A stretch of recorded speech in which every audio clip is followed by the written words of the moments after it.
Và sau chụp điệp xua phụng này băng phôn thằng ó ngày đây dương một chuột kia đâu con ông tập hẹp thầm chiết sọc sải បាទសូមស្វាគមន៍មកកាន់ channel គឹមហាន lifestyle បាទថ្ងៃនេះយើងមានមុខម្ហូបពិសេសមានមុខ miền ម្ហូប trà đây cái này băng phôn ơi miền trà này មានបន្លែទឹកជ្រលក់ហើយមាន់ cuốn thầm chiết đánh chặt mấy nhây mòn ឆាប់មាន់ស្រែយើងណាហើយគូផ្សំជាមួយនឹងទេសភាពវាស្រែវាស្រូវ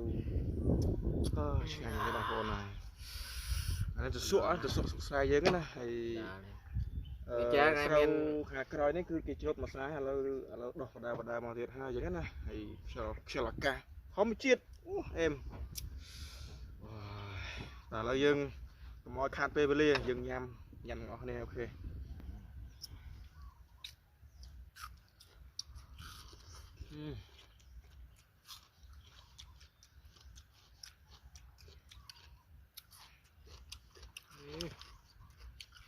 មាន់បងប្អូន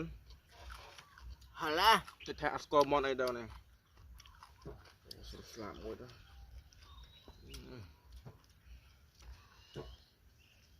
lên đất mòn gì mùi lên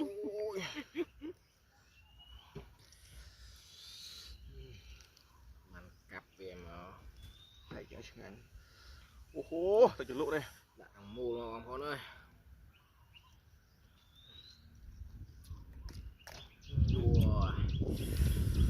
ដល់ក៏អូ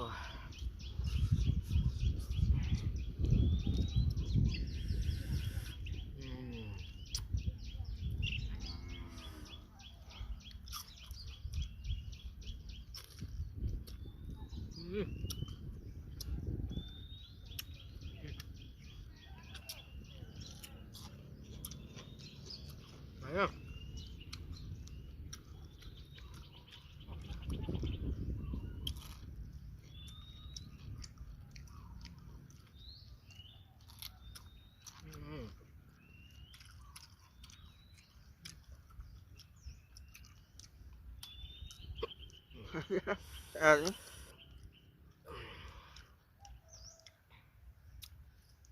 Chị bông đến sre mà anh miên tới nè rồi nữa miên mặt hạt đã sre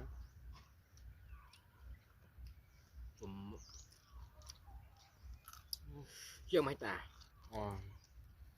lần mua hectare nó rồi ca là dùng bộ môn phó ban bài chia mà bao mà này đấy làm đi ăn đồng pin không cái đây bông được thì muối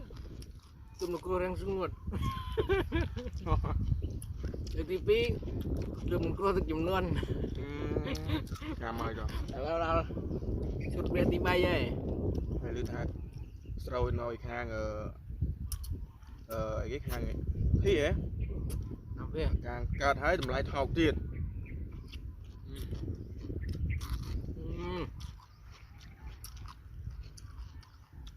chiết vào đó mình bằng máy bằng một lá sốt nó mình muốn chấm được cái món ấy nè Wiu.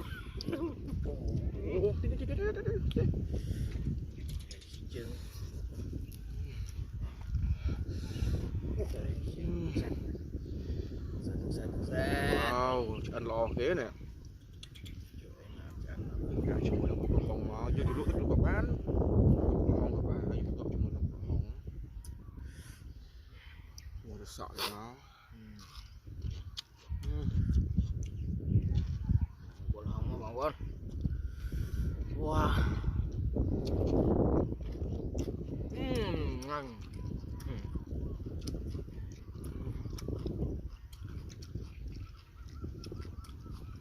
chết mà chết ngon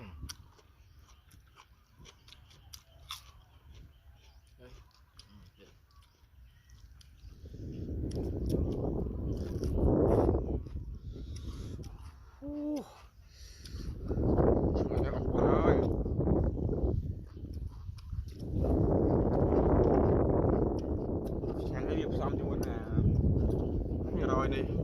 đi xa Hà thì nhâm pin nè mình nè ngon có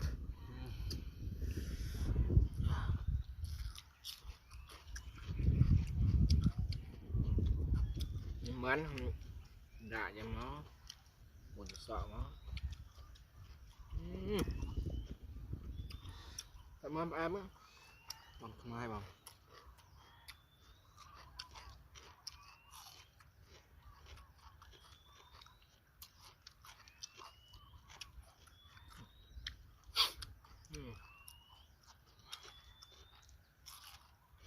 mình đã đi này vâng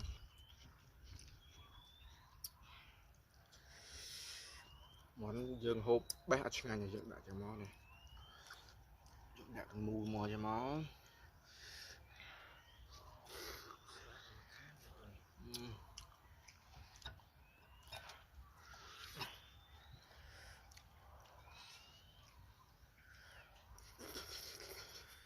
hal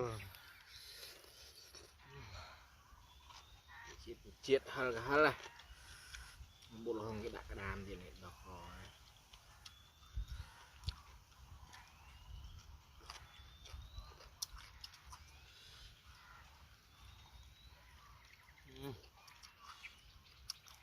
chưa bộ hồng cái chẳng ảnh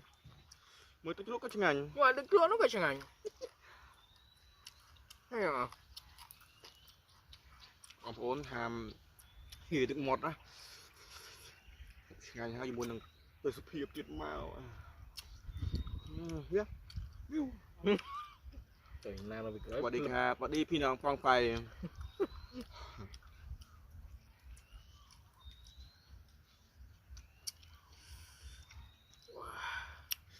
ตระกูลนี้ยังได้มาวิสร้ายของผมตระกูลนี้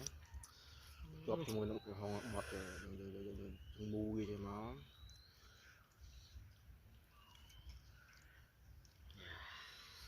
buộc hông có hal kilo có hal mai hai đại xe cút đây này cái đàm như men cái đàm thùng gì đỏ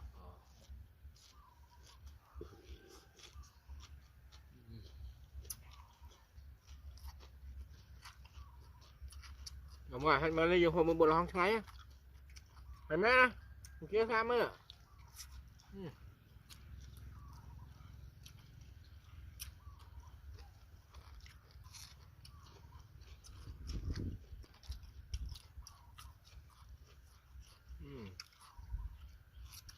nhặt đất đập cái này rồi men đập mà mềm đai men đập mũi đạ rằng mùi mềm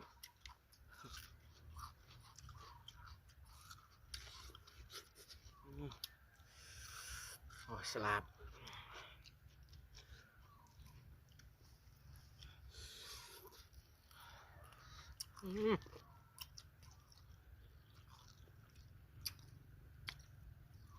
anh nói đâu nhỉ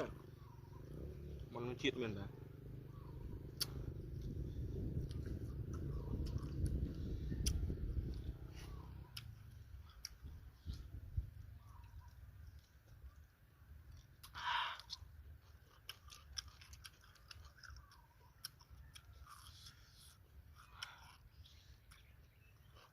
mà ba anh cũng rồi